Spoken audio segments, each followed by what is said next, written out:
औज़ुबिल्लाहिमिनश्शैतानिर्रजीम बिस्मिल्लाहिर्रहमानिर्रहीम अस्सलामु अलैकुम वरहमतुल्लाहि वबरकातुहू। एक बार फिर अब्दुल लतीफ़ गुरजानी हाज़िर है दुआ के साथ कि अल्लाह ताला आप सब पर आसानियाँ फरमाए और आप सब को आसानियाँ तक़सीम करने की तौफ़ीक़ अता फरमाए। आमीन सुम्मा आमीन। हमेशा की तरह यही आपसे गुजारिश है कि मेरी इस वीडियो को लाइक कीजिए, सब्सक्राइब कीजिए और बेल के निशान को प्रेस कीजिए ताकि मेरी हर आने वाली नई वीडियो आप तक फ़ौरी पहुँचे। अब अल्हम्दुलिल्लाह सुम्मा अल्हम्दुलिल्लाह, हम वो खुश नसीब कौम हैं, हम वो खुश नसीब मुसलमान हैं कि जिन्हें अल्लाह ताला ने एक पाक किताब कुरान शरीफ फ़ुरक़ान हमीद की सूरत में अल्लाह ताला ने हमें ये इनायत फरमाई है, जिसमें तमाम ज़िंदगी के जो भी रमूज़ हैं वो अल्लाह ताला ने इस कुरान शरीफ में अपनी इस पाक किताब में फरमा दिए हैं। अब मुझे ये कहते हुए बड़ा फ़ख्र हो रहा है कि दुनिया में लाखों किताबें हैं, लेकिन सबसे ज़्यादा जिस किताब को पढ़ा जाता है वो हमारी ये पाक किताब है कुरान शरीफ। लेकिन दूसरी तरफ अल्लाह ताला मुझे माफ़ फरमाए, दूसरी तरफ बड़े दुख के साथ ये कहना पड़ता है कि सबसे कम अमल भी इस पाक किताब पे किया जाता है और सबसे कम समझा भी इस पाक किताब को जाता है। बस सिर्फ जब कोई कुलखानियाँ होती हैं या कोई कुछ घर में कोई बरकत के लिए पढ़ाना है तो बस मौलवी साहबान आते हैं या वो कोई बच्चे आते हैं या मोहल्ले अड़ोस पड़ोस की औरतें आती हैं। अब वो कुरान शरीफ पढ़ते हैं, जी ये हो गया, चावल दे दो तो फला। खैर ये बात कर जो है ना लंबी हो जाएगी। अब किसी को पता नहीं है कि कुरान शरीफ में फरमाया क्या गया है। अब मैं भी बदकिस्मत हूँ कि मैं कुरान शरीफ नहीं पढ़ा हुआ, इसका मुझे दुख है। अब बात यह है कि इतना तो मुझे पता है बतौर मुसलमान के कुरान शरीफ में अल्लाह ताला ने बारहा फरमाया है अपने इंसानों से कि अदल करो, इंसाफ करो। अब अगर अल्लाह ताला ने मुझे एक ऐसा ओहदा बख्शा है कि मेरी कलम से, क्योंकि मेरी कलम से किसी आदमी को तख्तेदार पे लटका दिया जाता है और मेरी इसी कलम की वजह से जब मैं लिखता हूँ, मिसाल के तौर पे मुझे ऐसा ओहदा अल्लाह ताला ने इनायत फरमाया है और मेरी ये खुश नसीबी है कि मेरे कलम से कोई सज़ाए मौत हो रहा है तो कोई आज़ाद हो जा रहा है, तो मैं समझता हूँ मैं बड़ा खुश नसीब हूँ। लेकिन दूसरी तरफ अगर मेरी इस कलम ने, जो कि मेरे उंगली में है, मेरे हाथ में कोई बेइंसाफ़ी हुई है तो मैं समझता हूँ मैं दुनिया का सबसे ज़्यादा बदनसीब इंसान हूँ। मुझे कोई इज़्ज़त ना तो यहाँ मिलेगी और ना मुझे वहाँ इज़्ज़त मिलेगी। तो इंसाफ तो हर ज़रूरत तो हर माशरे को है, हर मज़हब को है, हर फ़िरके को है, हर मुल्क को है। बतौर मुसलमान हमारी तो बुनियाद ही, ईमान के बाद हमारी तो बुनियाद ही यही है कि अगर छोटा आदमी है तो वो भी इंसाफ करे, बड़ा आदमी है तो वो भी इंसाफ करे, हाकिम है तो भी इंसाफ करे, महकूम हो तो भी इंसाफ करे। जगह जगह यही है। अब चंद दिन पहले एक वाक़या होता है इस्लामाबाद में, चक शहजाद वो से इलाके का नाम है। वहाँ पे एक लड़की, सारा बीबी नाम की लड़की को उसके खामद शाहनवाज कत्ल कर देते हैं। हम भी यही कहते हैं कि ये जुल्म है, सरासर जुल्म है। जो कातिल है उसको इबरत का निशान बनाया जाए और जो लवाहिकीन हैं उस लड़की के, मरहूमा के, उनके लिए भी दुआ है कि अल्लाह ताला उस बच्ची को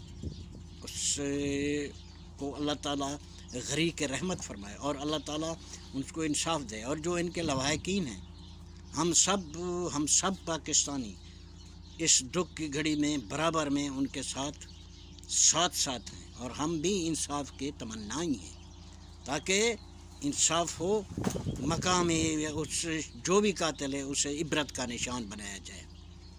اور دوسری طرف اب ایاز امیر صاحب، جن کو لوگ ایاز میر بھی کہہ دیتے، دراصل ان کا نام ایاز امیر ہے، اب ان کے لڑکی کے چچا نے ان کو نامزد کیا ہے کہ بھائی ایاز امیر صاحب نے اپنی بہو کو یعنی قتل کروایا اپنے یعنی بیٹے کے تھرو۔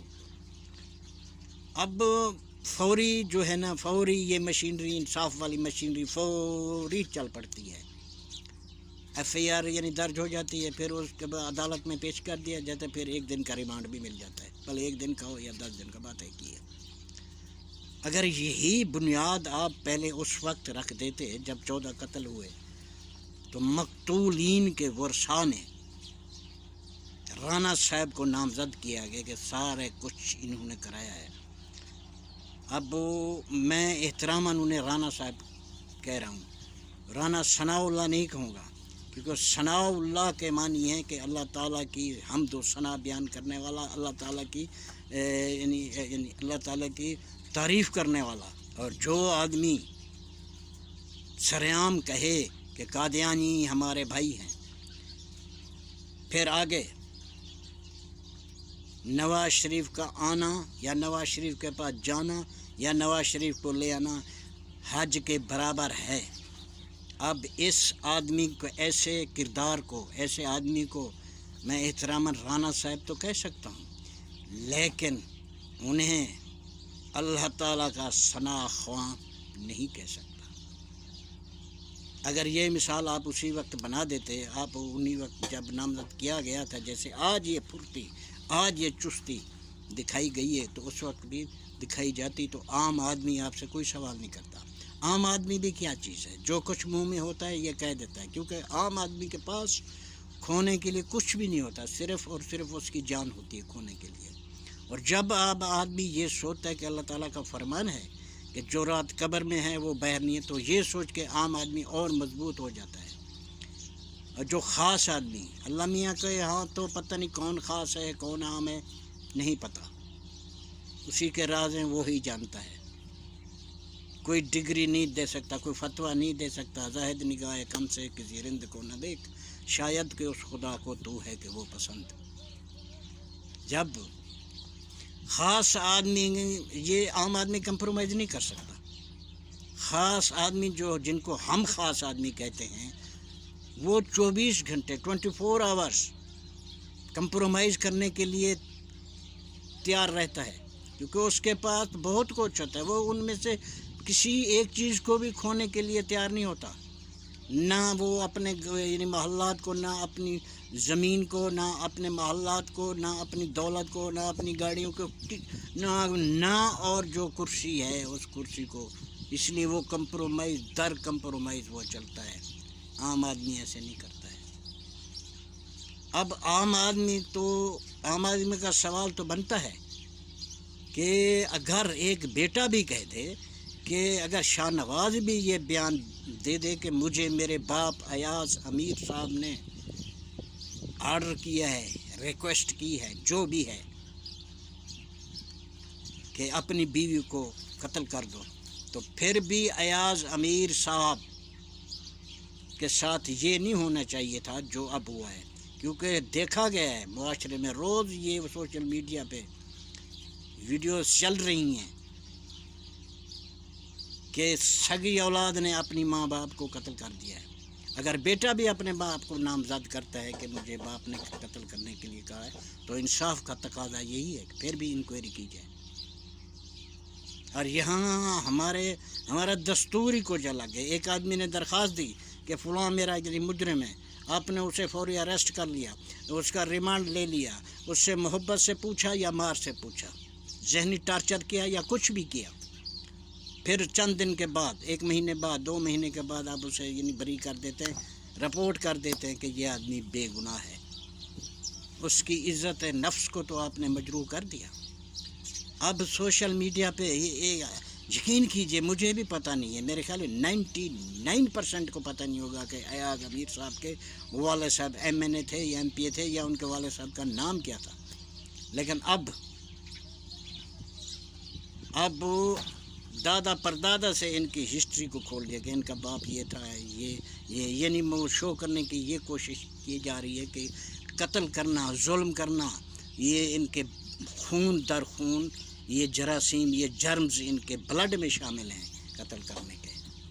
तो फिर ये भी कहा जा रहा है कि अयाज अमीर साहब ने 1 से ज़्यादा शादियाँ की हैं, 3 की हैं, 4 की हैं, 2 की हैं, फिर इन्होंने तलाक दे दी है। अब तलाक देना कोई जुर्म तो नहीं है। अब मुझे पता है, मेरे पास सबूत हैं कि ये जो इस वक्त मौजूदा असम्बली, इसमें भी कई ऐसे मेंबरान हैं जिन्होंने 1 से ज़्यादा शादी की हैं और 1 से ज़्यादा तलाक़ें दी हैं, और इसमें मुहतरमात भी हैं जिन्होंने 1 से ज़्यादा शादियां की हैं और मुतलका भी हैं।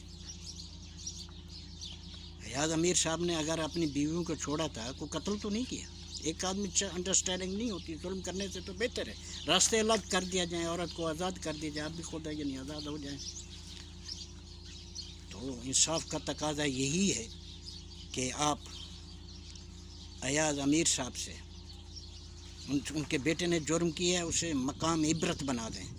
लेकिन अयाज अमीर के एक आम आदमी की सोच यही है, आम आदमी सवाल उठाने में हक बजानिब है कि अगर यही अयाज अमीर साहब पहले की तरह अगर हुक्मरान टोले में शामिल होते राना साहब की तरह, तो जो अयाज अमीर साहब के साथ किया गया ये हरगिज़ ना होता। भले वो कातिल भी होते फिर भी जो किया गया ऐसे ना होता, क्योंकि वो टीवी शोज़ में गुज़श्ता हुकूमत या इमरान साहब की तारीफ़ें करते रहे हैं, जो हक़ की बात है, जो उनके ज़मीर की बात की है वो करते रहते हैं, और मेरे ख़्याल में वो करेंगे, फिर भी वो करेंगे। होगा कुछ नहीं, ज़हनी टार्चर करके, क्योंकि वो यानी बेगुनाह हैं, वो आ जाएंगे, वापस आ जाएंगे। अब उनके बेटे को लटका दें, हमें कोई नहीं है। तो अगर वो भी इसी यानी टोले में, अब वो इस डार से हट गए ना, जैसी वो कूंज की डारें होती हैं, वो एक काफ़िला होता है, अब वो उस काफ़िले से हट चुके हैं ना, इसलिए उनके साथ यही कुछ किया गया है। तो इजाज़त लेने से पहले छोटी सी एक बात करनी है कि सुल्तानुल आरफीन हज़रत बाहू सुल्तान, अल्लाह ताला की उन पे रहमत हो, उन्होंने फरमाया था, तुम में तरबूज मूल ना हो दे तो तोड़ मके ले जाइयो हो। अब उर्दू में मुझे मालूम नहीं क्या कहते हैं, कौड़ तुम्मा हम उसे कहते हैं, बुड़म्बा भी कहते हैं, और अपर पंजाब में या जंग साइड में उसे तुम्मा भी कहा जाता है, तुम्मा।